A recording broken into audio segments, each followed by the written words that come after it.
Hey, welcome, Hi. welcome, welcome. How's everybody doing tonight? Can you hear us all right?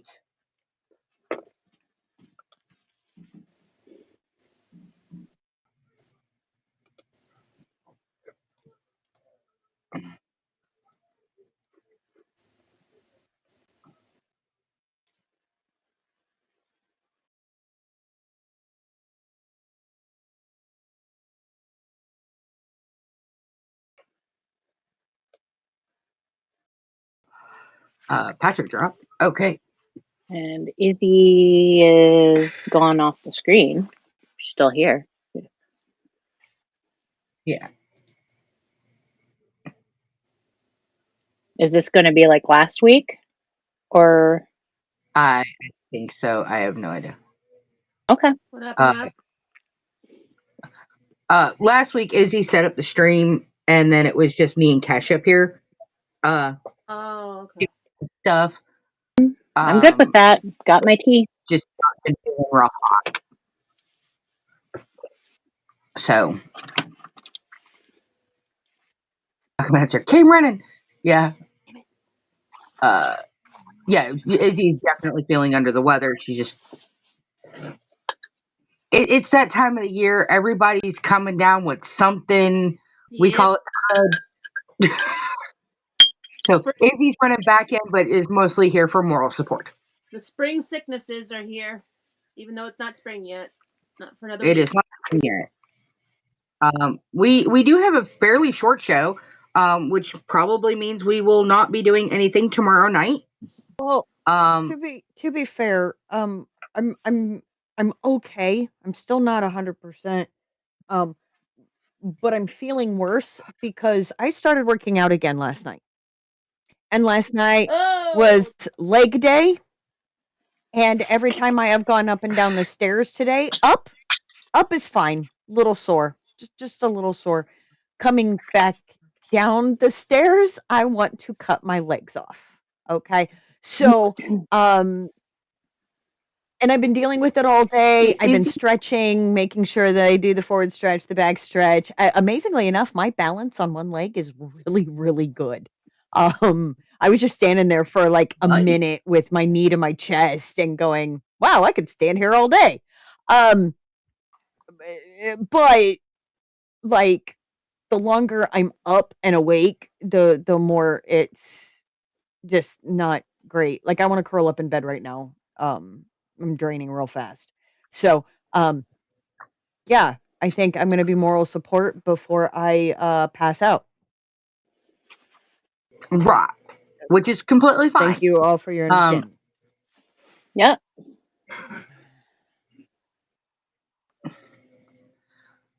But I'm good. Absolutely. So. Yeah, we've got 3 great readers up here, me included. And you know, we'll handle it. We always do. We got this. Right now we just gotta make sure that we are the moral support and we keep the everybody within good graces. And you know what? Don't also little side note before we actually get started tonight. I want everybody going into March. March is Izzy's birthday month, so I'm pretty sure probably next week we'll be releasing what the birthday challenge is going to be for March. Let's see how we will stump Izzy this year, because last year Izzy picked song lyrics from 90s. I think it was 90s. Yes, it was the 90s. That we had to sneak in that that were not well known.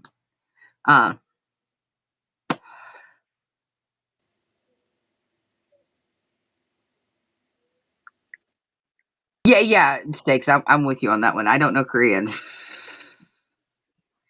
but either which way, I want everybody to also prioritize your mental health. If you do not have the spoons to write for the show, don't don't think you're obligated to do so. We appreciate it. We have content. We love coming here on a Saturday night and bullshitting with you guys and doing the thing and everything like that. But if y'all are just feeling drained or you've got the winter blues or something like that, prioritize your mental health. We're still going to be here regardless. Yeah, that's why I'm not online here half the time. Yeah. I was like,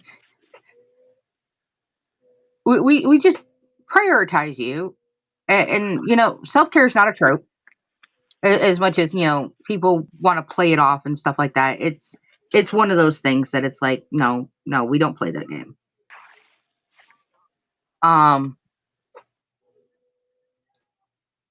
That was pretty much, yes, Styx only rates when the prompt speaks to them.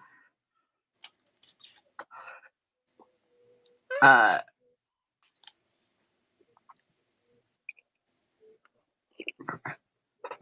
What did I miss in the chat? I just realized that I don't actually have the thing open.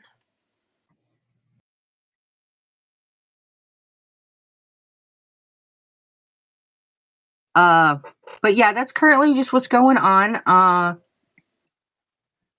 You guys know the drill. It's already been circulating through the chat. Get your hankies, your drinks, your food, your snacks, your fans. I don't think we have a fan warning this week, but you never know.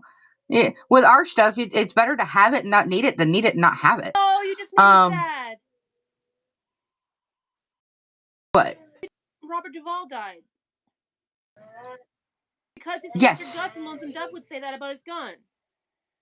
Robert. Well, it's better to have it, not need it, than need it, not have it. Where do you think I got that from? Okay, my grandfather was but we actually lost a lot of really good actors. We lost that dude this week. from we lost McSteamy. Yeah, we lost McSteamy, and we also lost one of the biggest heartthrobs of the 90s.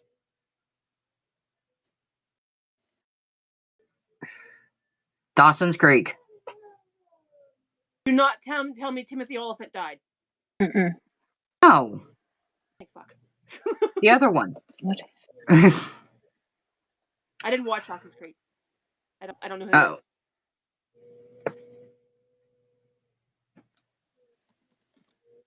The thing.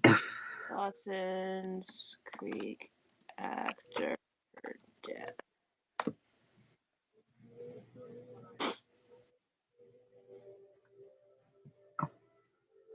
Oh, James Vanderbeek died? Yeah.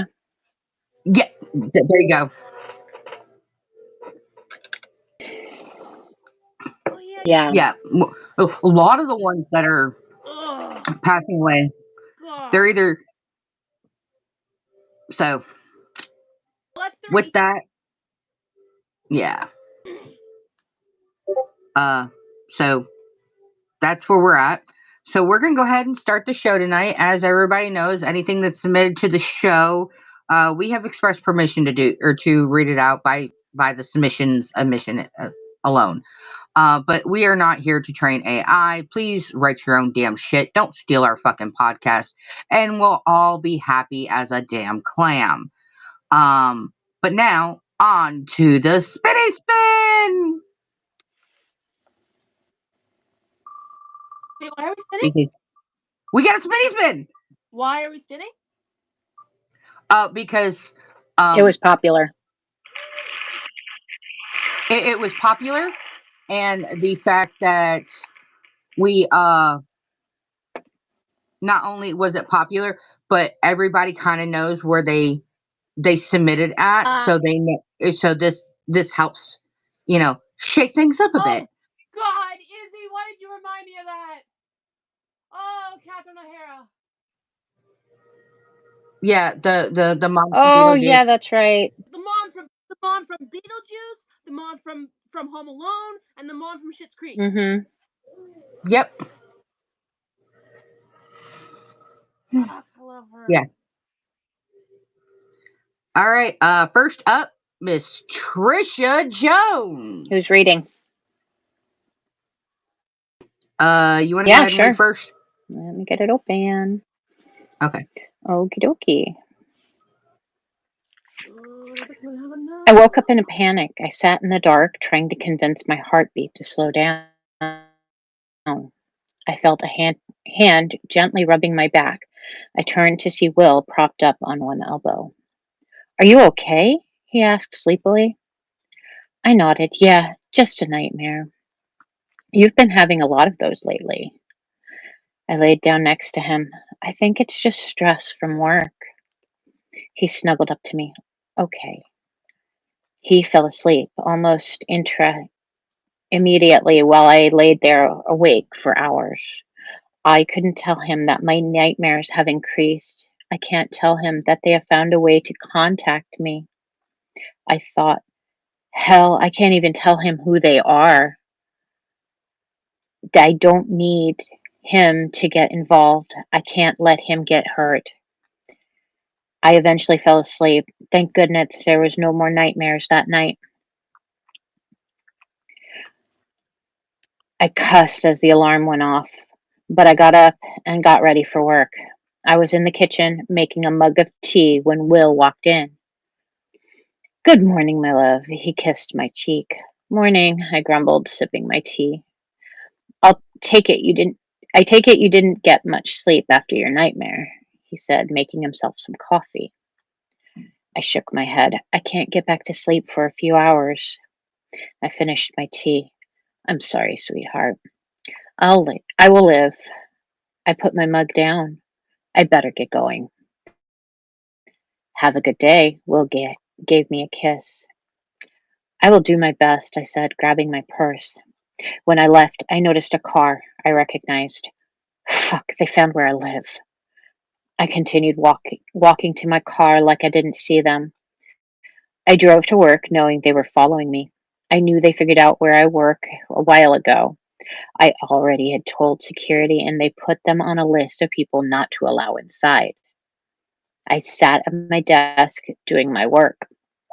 I tried not to think about the car parked across the street from my office window. Partway through the day, my boss came into my office. Hey, Meg, how are you holding up? I looked up at him. I'm alive, I sighed. I just wish they would leave me alone. I motioned to the car outside. Have you talked to them? He asked. I shook my head. There's a restraining order that says I cannot contact them, and they cannot contact me. But they didn't seem to give a crap, and the police will not do anything unless they harm me. It's stupid that they contact you and the police do nothing, even with a restraining order in place, he huffed. I know, but there's nothing I can do, I sighed. Have you told Will? No, I don't need him to get involved, I said. I think it's time you tell him. Maybe he could help. I know I need to, but I don't want him to hurt him, I said in a small voice. Let him make that decision. He sat on the edge of my desk.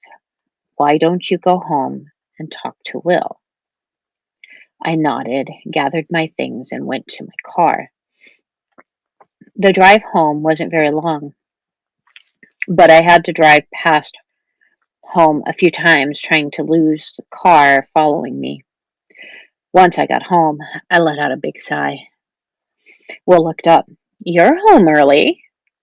Yeah, I need to talk to you, I said, sitting on the coffee table.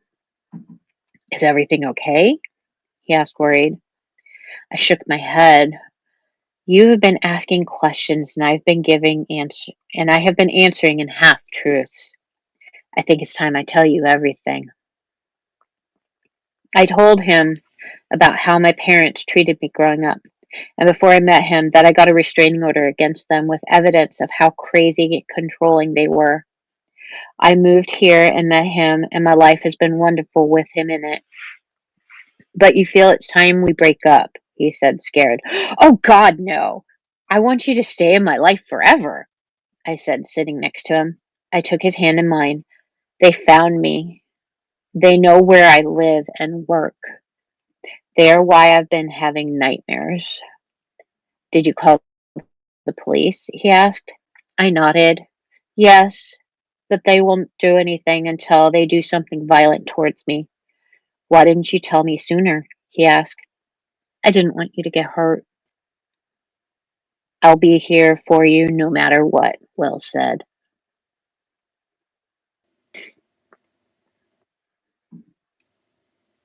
Dun dun dun.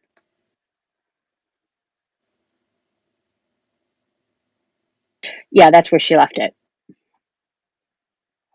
Well, that's a heavy start to the night. What the hell? Okay. No! Trish! Trisha! What? That's kind of the beginning of an interesting suspense, though. Uh-huh.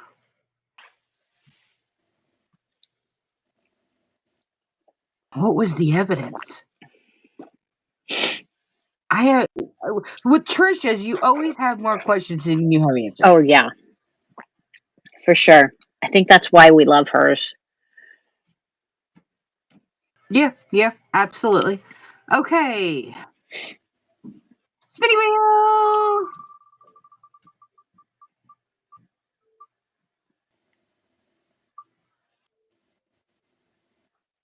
This one you have to read. Mine? It's yours. Yeah. I It's I yours. guessed. Okay. It's like, All right. So this gives me an opportunity to kind of like preface this a little bit because I'm trying to play with some things since I'm now in the editing phase for my book. And this, while it's not in the book itself, it's going to affect how the book reads and how certain characters are addressed and stuff like that. So keep that in mind. Varan stood in the antechamber to the council room, the blood from the conspirators covering his clothes and bare skin like drops of rain. For Wayon, it was as horrific of a sight as seeing his father's wrath taken out of the men who had orchestrated the assassination attempt on the regent. Almost.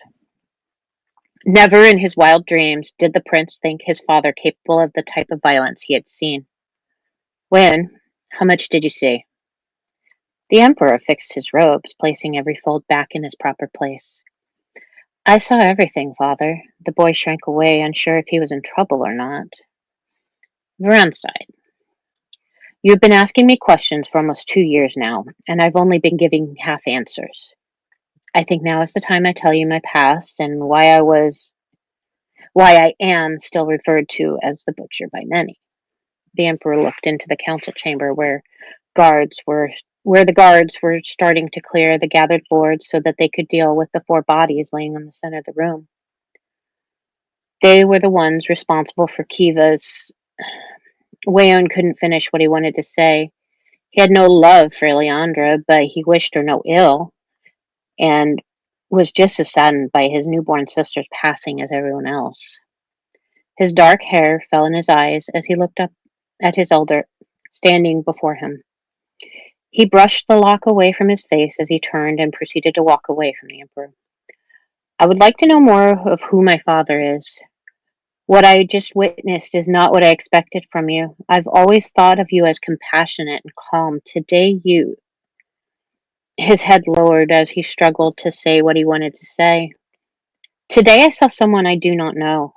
Today I saw the demon who lurks just below the surface. What you did to those men was not the action of the man who raised me. The prince finished, looking back towards the emperor. His deep blue eyes met with Varan's light blue ones, the look of disappointment in from the boy causing his father to look away. Your action has been more mature than I would have expected, Varan. Have given me much to ponder. If you would, I implore you to meet me in the garden in about an hour. I would like to get myself cleaned up and check in on Aleandro. As of the last time I spoke with Arlius, she was still very much at risk of succumbing to the effects of the poison.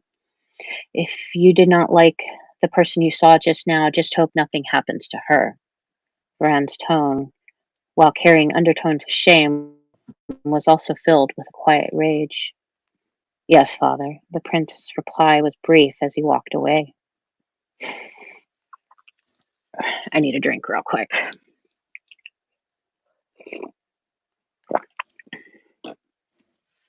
You're late, Varan stated sternly.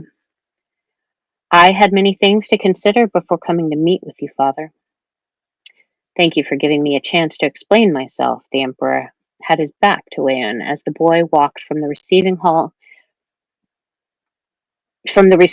into the palace gardens. He looked out into the lush foliage and flowering plants surrounding their home. Whew, I'm getting tongue-tied today. Sorry about that, folks. I want to know who my father is, who he was. The boy's tone was resolute but monotonous. The accompanying look, flat. You have already communicated that very well when we spoke in the antechamber. I suspect you already know some of the things I'm about to tell you, but there's much more to who I was in my youth. Fran finally turned to look at his son, clean of the blood he had been covered in, save for some stains in his hair, a subtle reminder of the scene not hours prior.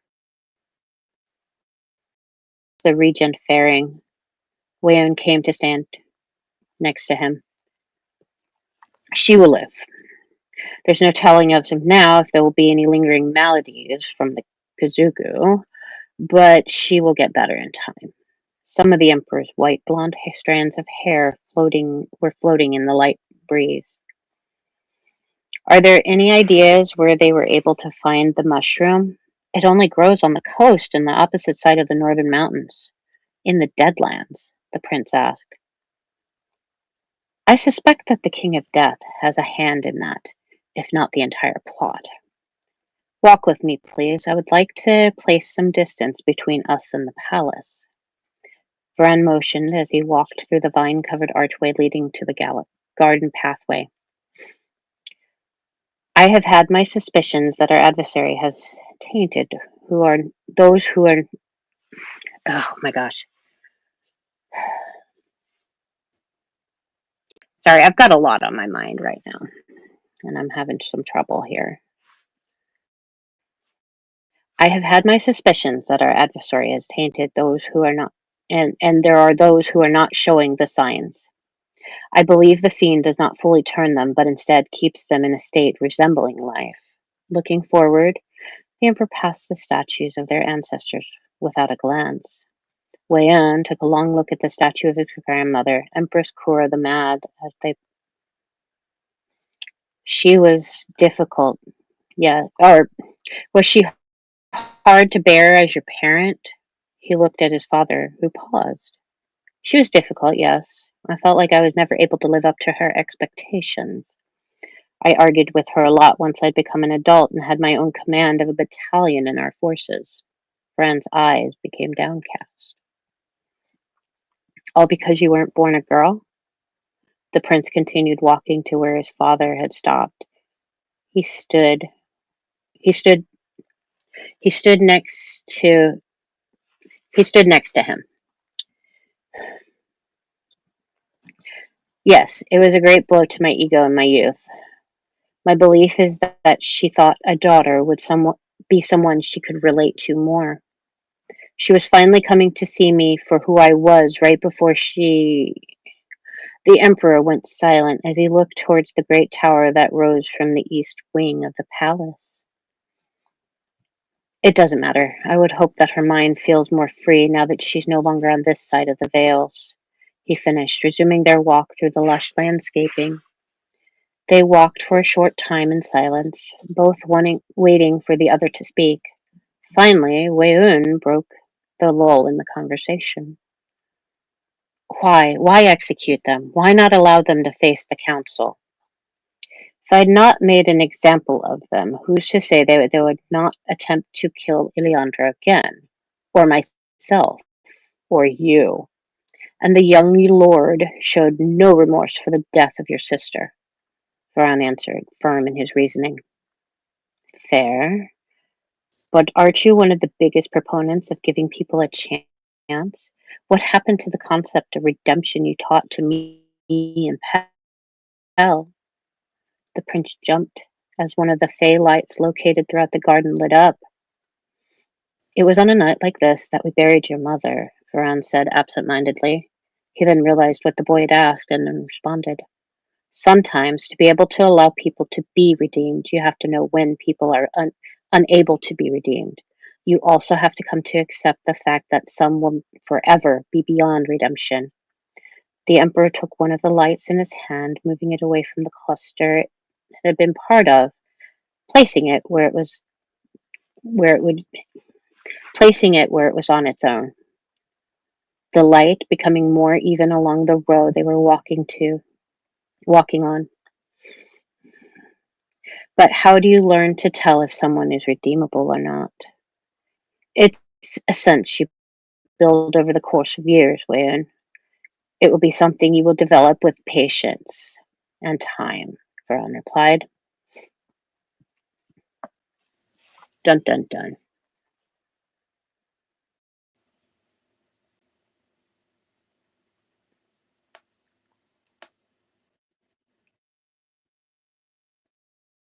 I guess I shouldn't be surprised that these are all going to be so heavy in topic, considering what the prompt was. Considering, yeah. Now it makes me actually wonder, whether mine was is really that bad. Because in my head, I'm like, okay, mine's heavy, but I don't really think it's that heavy.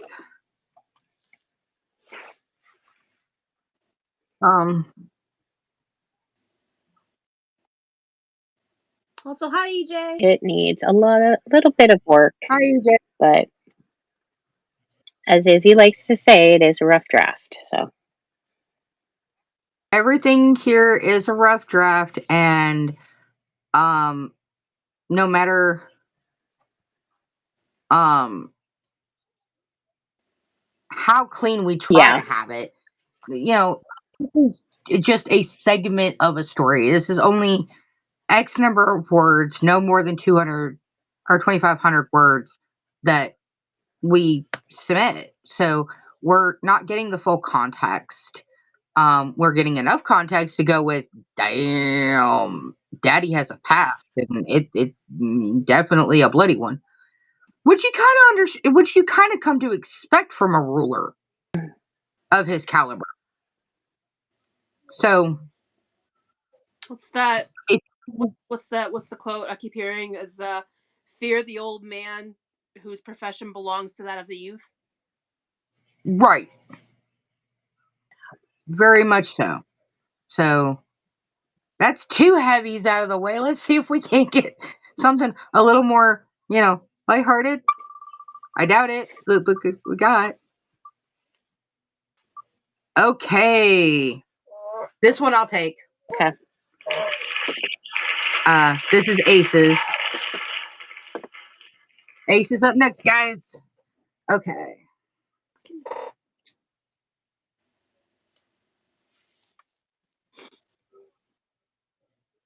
The way I have my screens divided, like it's a little small, so it's like, let me get a quick drinky drink so I don't like throw my throat out.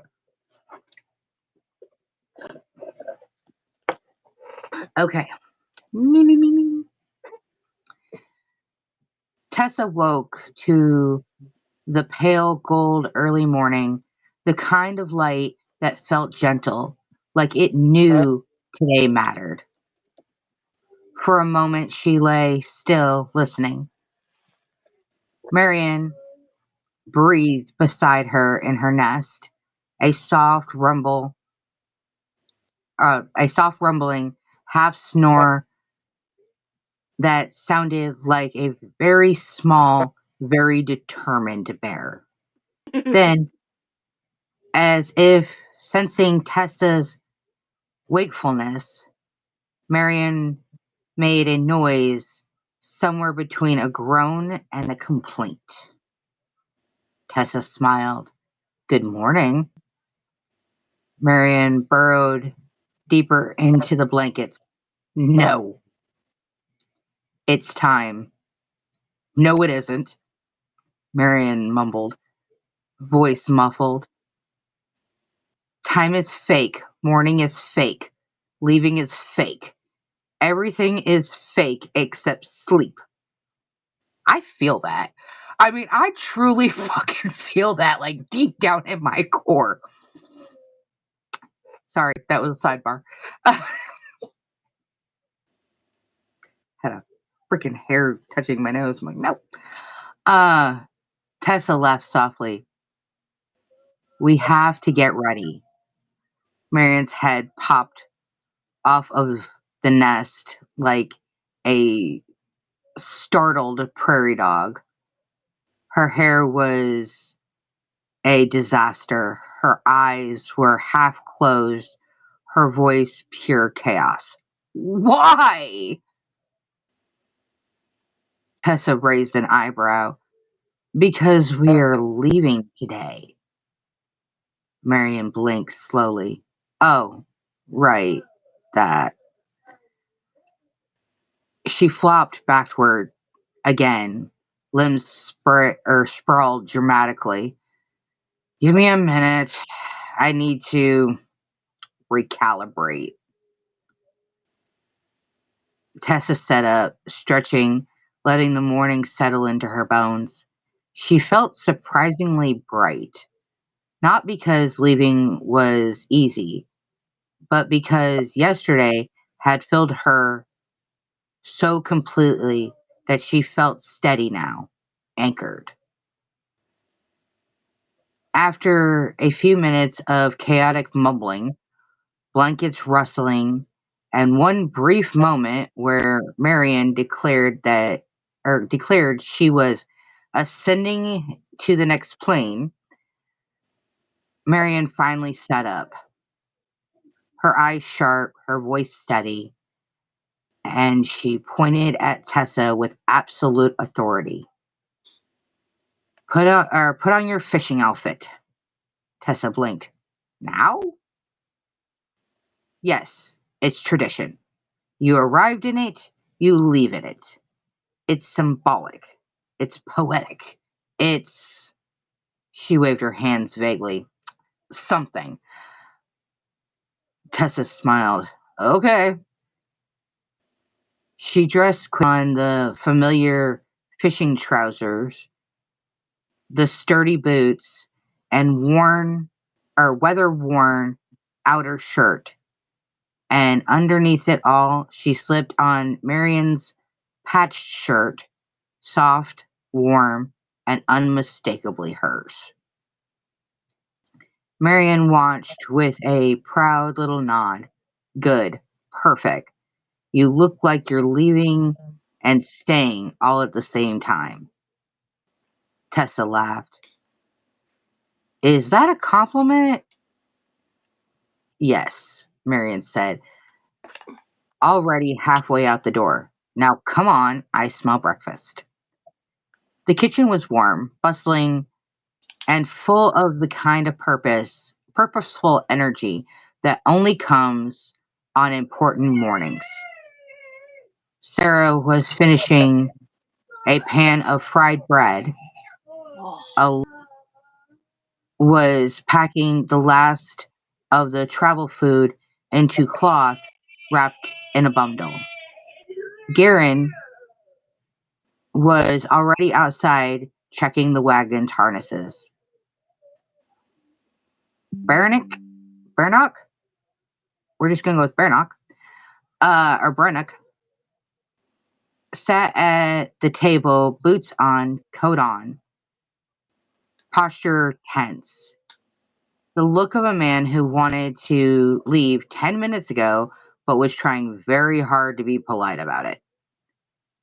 He nodded to Tessa. Morning. Morning, she said, sliding into her seat. Marion popped down beside her, immediately scooping a piece of fried bread off of Tessa's plate. Sarah set more food down. Eat quickly, all of you.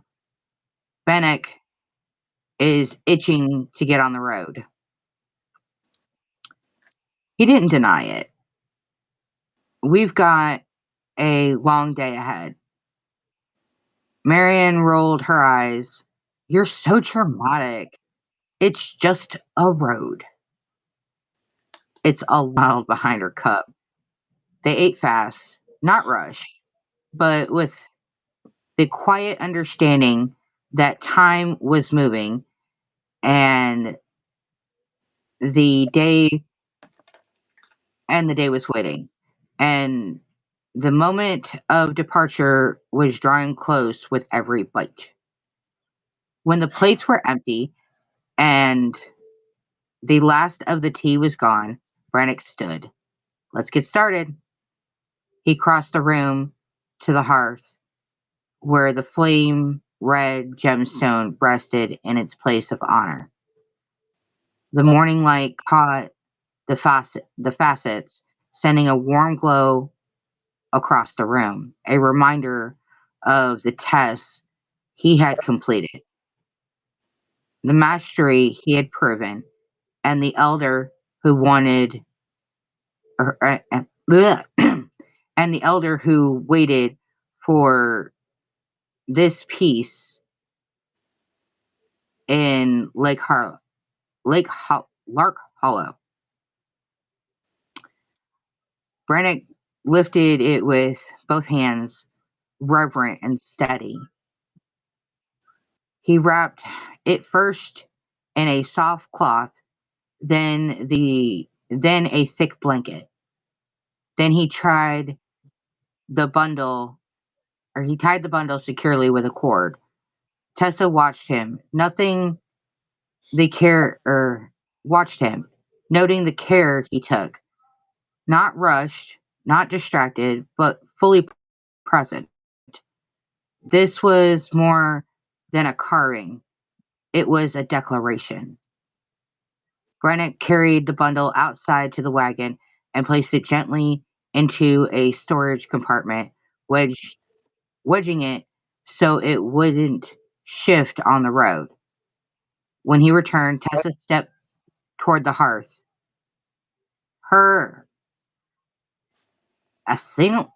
Athlon stone, one she carved in her first test, sat on the hearth beside where Brannock's had been. It had looked small compared to his gemstone, but it held its own quiet strength. This stone would sit on her family's hearth in Loch Hollow, a hearthstone tradition carried home, a bridge between two villages. She lifted it carefully, feeling the smoothness of the lines she carved, the warmth of the stone from the fire. She wrapped it in cloth, then tucked it inside a folded blanket for extra cushioning, then carried it outside and placed it in a separate compartment of the wagon, not beside Brannock's, but near enough that they traveled together. He returned When she returned inside, she headed to the guest room. Tessa checked the room one last time. Her pockets needed to hold Sarah's polished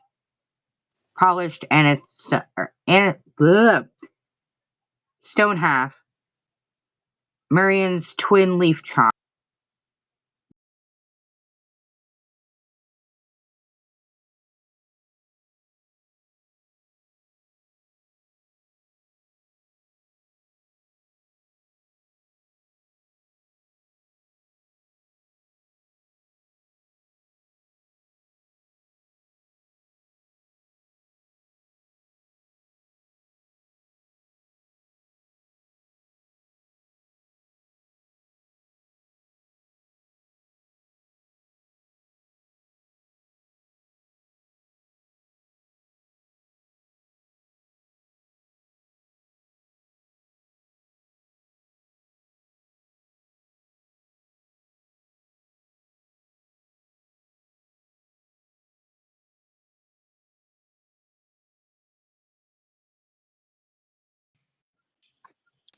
Okay, what was the last thing everybody heard?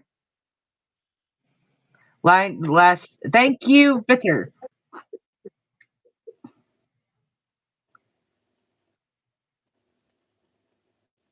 Okay.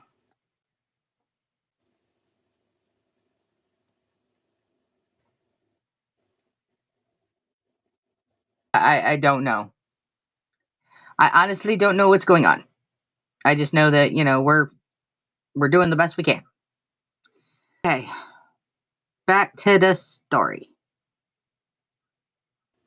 Small keepsakes she collected, a new a few folded notes, a bit of dried fruit Marion had shoved at her last night for emergencies. She patted each pocket, making sure everything was where it belonged. She turned and nearly collided with Marion. Marion thrusted the entire nest, blankets, pillows, scarves, and all, into Tessa's arms with the same force, or with the force of someone delivering a royal decree. Here, she said, take this. Tessa blinked. Your nest? Yes, Marion said, hands on hips. You need to make your own nest every now and then. You can't always sleep on a bed. Beds are boring, nests are superior. Tessa laughed. Marion, I can't take this whole you can, or yes, you can, Marion insisted. It's symbolic, it's practical. And also, I made it for you, sort of, half of it, the good half. Tessa hugged the bundle to her chest. Thank you. Marion nodded sharply as if she just completed a sacred duty. Then, when when she stepped outside, Garion was waiting beside the wagon. In his hands was a long cloth bundle, heavy. What are you doing, sir? Uh, get up there. I swear to God, she's gonna knock over the shelf. Uh, okay. In his hand was a long cloth wrapped bundle, heavier than it looked, tied with careful knots, the weight of generations held in its shape. Panic froze. Garion's voice was steady, quiet, and full of meaning. These belong to the carver, he said, and now that is you. Brannick swallowed hard. He accepted the tools with both hands, bowing his head slightly, not out of formality, but out of reverence. He carried them to the wagon and placed them in the most secure compartment, checking the latch twice, then 3 times. He could almost hear Marion's voice beside him. You've been asking questions, and I've been answering in halves. One day soon, you'll hear the whole story. When he straightened, the morning felt different. He wasn't just having, he wasn't just leaving Hearthstone. He was carrying its legacy. He stepped back inside the house, quieter, and now most of the bustle had moved outdoors. His room, the one he'd slept in since birth, felt smaller somehow, as if it already knew he wouldn't be returning to it tonight. The bed was neatly made, the small table was empty. He checked the drawers where he kept his few belongings. Nothing left. Then he reached into his coat pocket and felt a folded envelope. Laura's letter.